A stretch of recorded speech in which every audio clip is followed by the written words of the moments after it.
Your healthy holiday today is about the practical things that you could be doing this holiday season to make sure that it is flawless and that you feel good.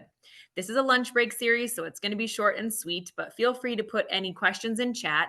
And I'm going to be giving you a resource that you can use with some healthy things you can do with your children in the way of nutrition. So there will be a resource for you attached to this one. But this series has 4 sessions. And if you've joined us for session 1, 2 already, we talked about common nutritional pitfalls.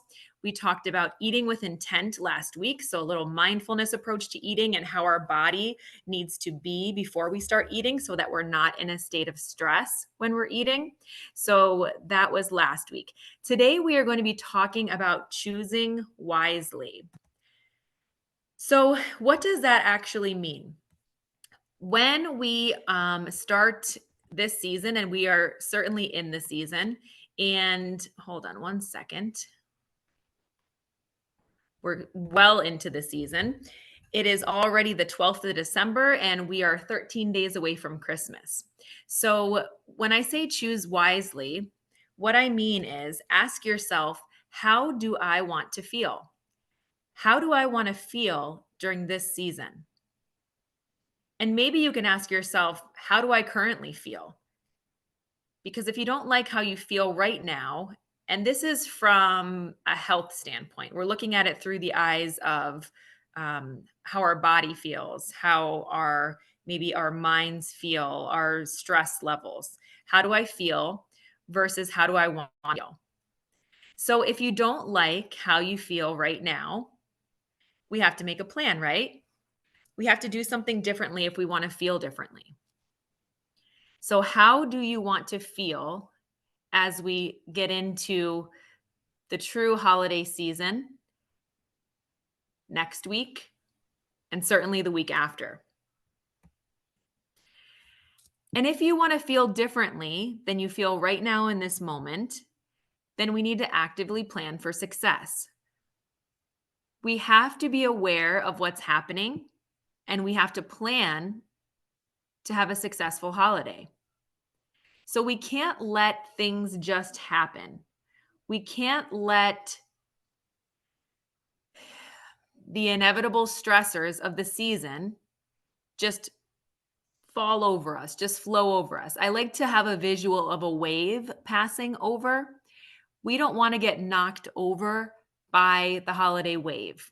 And if you already feel like you're unsteady on your feet because there's so much going on, that's okay. And that's normal because, again, we are into the month of December. And as soon as that starts, it can feel a little overwhelming. But we don't want to ever get knocked over by the stressors of the holiday because we do have control over far more than we believe we do. So, this is where we think about actively planning for success because there is a formula to feeling good. There are proven strategies on how to handle stress, how to make a plan for your nutrition, and it's really just about making a plan and following through with it. Because how often have you made a plan or made a wish, maybe? Because I say if you want something but don't make a plan for it, then it's just a wish. It's not actually a goal. How many times over the seasons have you wanted something, but you don't do any plan to make it happen? So when it doesn't happen, you just say, oh, yeah, that didn't work out. But did you actively do anything to make it work out? I said there's a formula to feeling good because there is. There are many ways that you can feel good and take control over this holiday season. You just have to choose a strategy and stick to it. I think that's one of our difficulties as human beings is sticking to something that we decided we wanted to do. And that's about making a commitment to ourselves. And if you're on this call, you are part of our family. So you are a mom, you're a dad. And if you're a mom or a dad, I'm sure you often make commitments to your children. You tell them you're going to do something. You might call it a promise or a commitment. And I'm sure you do it. You do everything in your power to make it happen.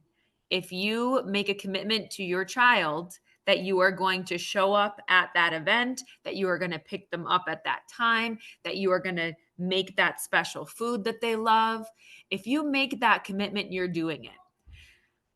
So, what I'm asking you today is to make that same commitment to yourself and stick with it, because that's your value. How you value yourself has a lot to do with how you stick to those commitments to yourself no matter what. You are the most important person in your family. And that might be a hard thing to believe, but you are, because you have a great influence on the people in your family. You may be the center of your family, at least your household.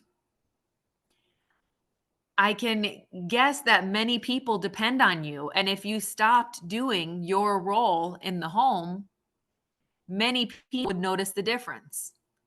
Things wouldn't function as smoothly. Certain responsibilities wouldn't happen. So I encourage you to start treating yourself like you are the most important person in your family. And that's not from a place of selfishness or self centeredness. That's from a reality standpoint. That's just the reality. And if you have that type of understanding and value in your role and your influence, then you will do anything to keep your commitment to yourself.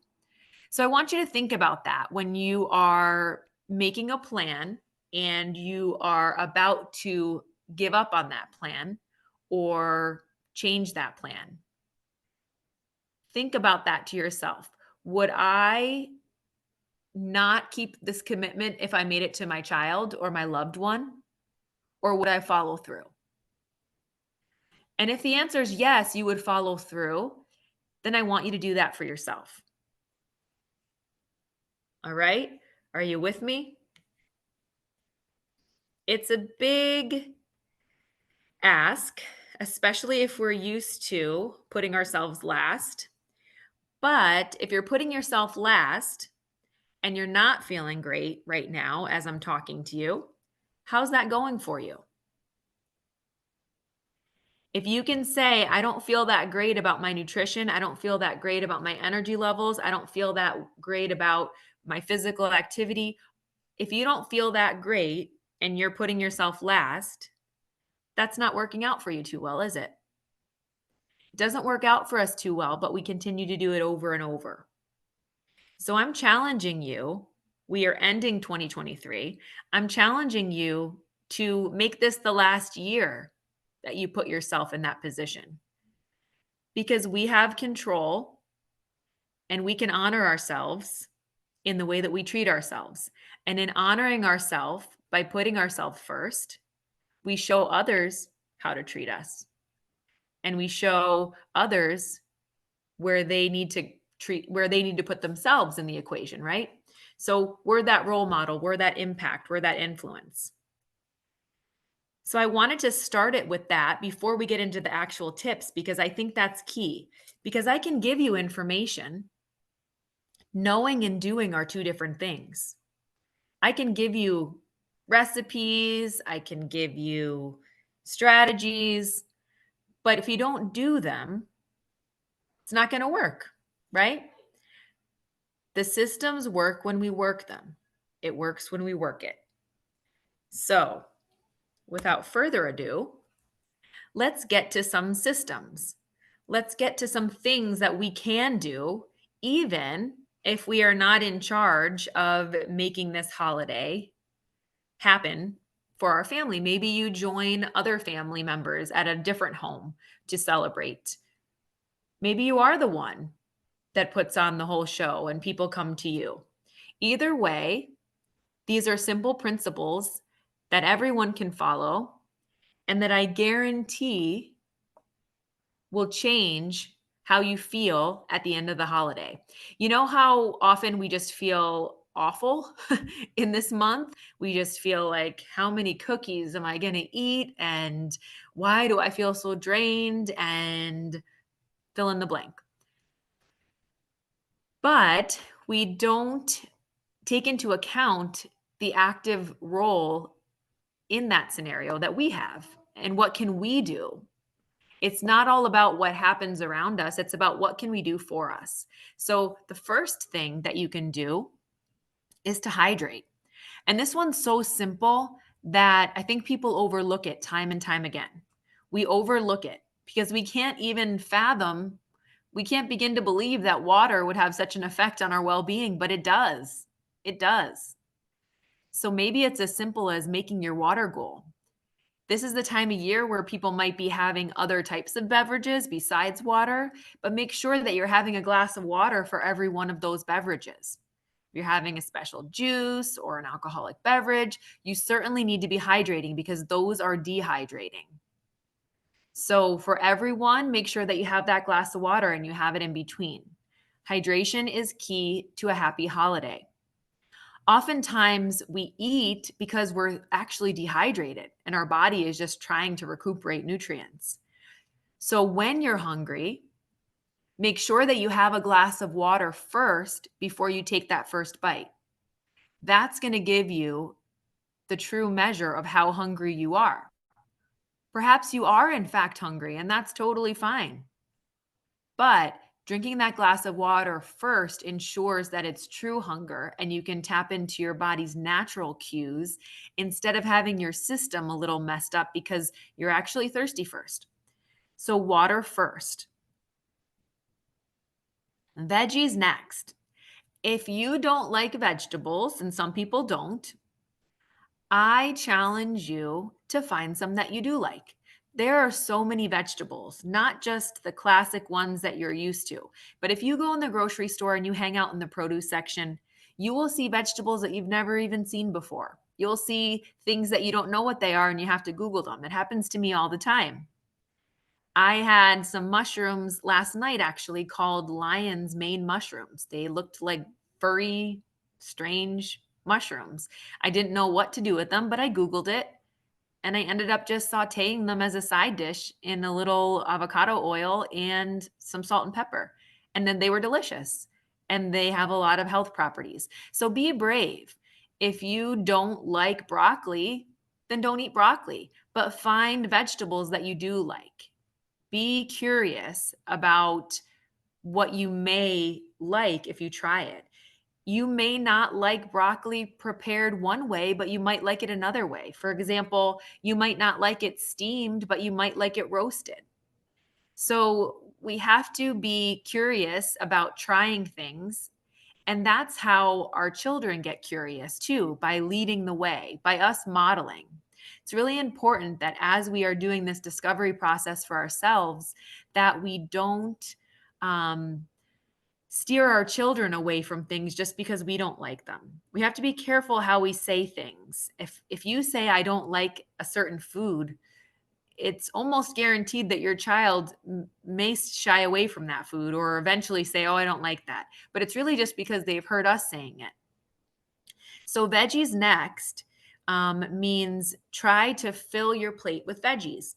So if after that glass of water during your holiday happening, fill half of your plate with veggies. So if you imagine a plate, you want half of that plate to be full of veggies. And this is just one example. Try to roast veggies instead of just buttering them. Because when we roast veggies, we have the oil in and of itself, if we're using extra virgin olive oil or something like that, has great properties. And sometimes we just throw the butter on and it's just overkill.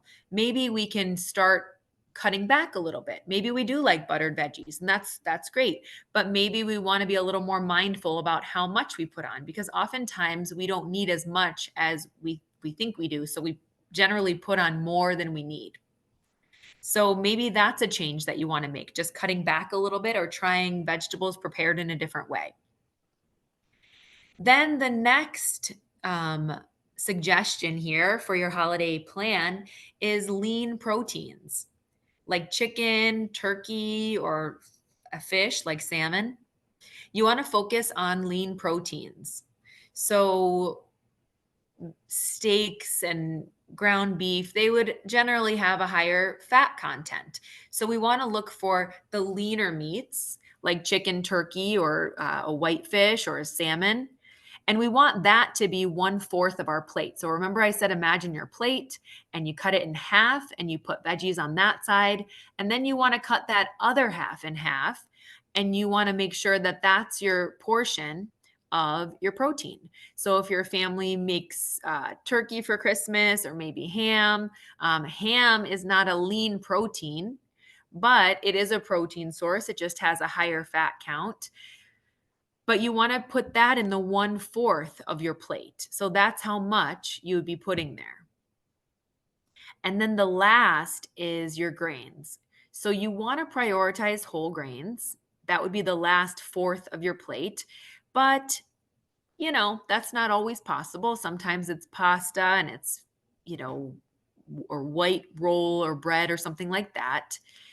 Prioritize whole grains when you can. And if you enjoy them, great. But at least try to control your portion of grains. And if it's not whole grains, be ever more mindful of making sure that it doesn't take up your whole plate, that it's just a fourth of it. And if you're wondering, how are you going to do this? This seems difficult. Start where you are. So, the holidays are about enjoyment. We don't want to be depriving ourselves in any way. We want to be enjoying because it comes around once a year. So, if you have a favorite dish or someone in your family prepares something that you absolutely love, you don't want to be giving up on that. You want it. You should have it. So make sure that you plan that into your day. That's totally okay. But maybe you don't need to have an entire plate full. Maybe you can take a portion and then take some home and eat it over the next few days and enjoy it more frequently over the next few days as opposed to one time sitting. Sometimes we take a huge portion of something because we think, oh, I'm just going to eat this now. It's not that great for me, but I'm going to eat it now and then I'm not going to eat it again. Why not flip that idea and say, I'm going to eat it now and tomorrow and the next day and the next day because I really enjoy it.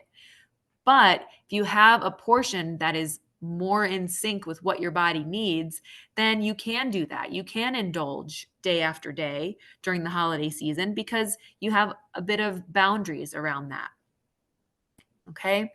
So then we have two categories here, appetizers and desserts. So think about appetizers that are veggie based. You might have some sort of spinach dip, or you might do fresh veggies with a hummus dip or something like that. So when you think of your appetizers, try to think, how many veggies can I get in? And a lot of times we can hide our veggies in dips and things like that, or in soups. Is a great appetizer. We can hide our veggies in there. And how do we hide our veggies? Well, we can chop them up very finely. We can also blend them.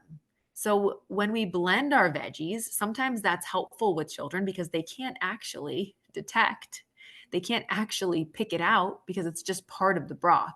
So think about blending.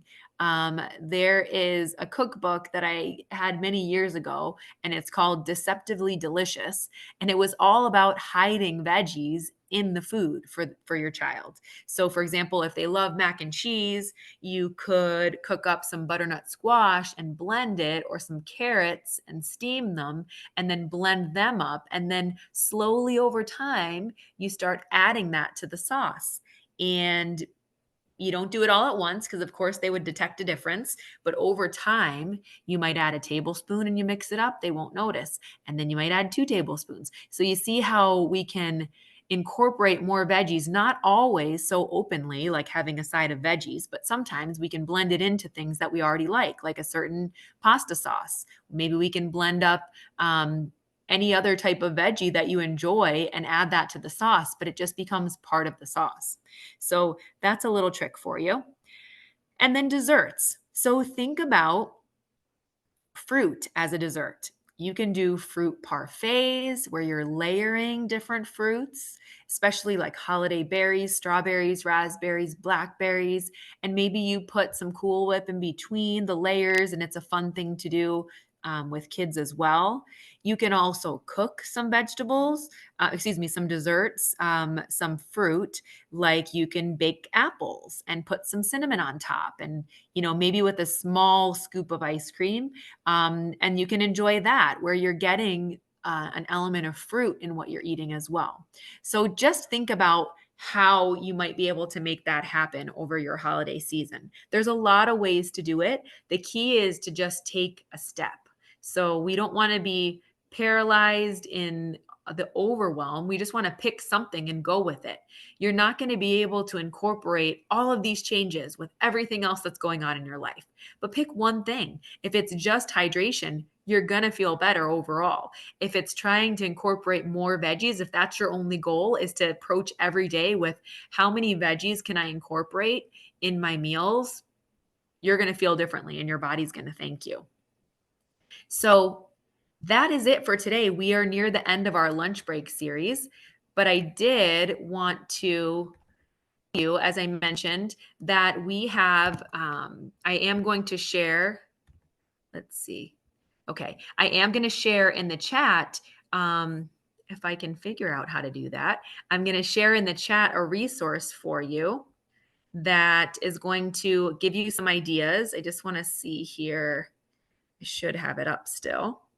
I'm going to give you some examples right now. So, for example, we might want to do fruit and veggie Christmas trees with our children, or turkey and cheese snowmen, Santa Claus strawberries, even a healthy hot cocoa. So, a healthy version of hot cocoa would be using unsweetened cocoa powder, a small amount of honey or maple syrup, and low fat milk. And we can top that with mini marshmallows. So, that's a way that we can actually.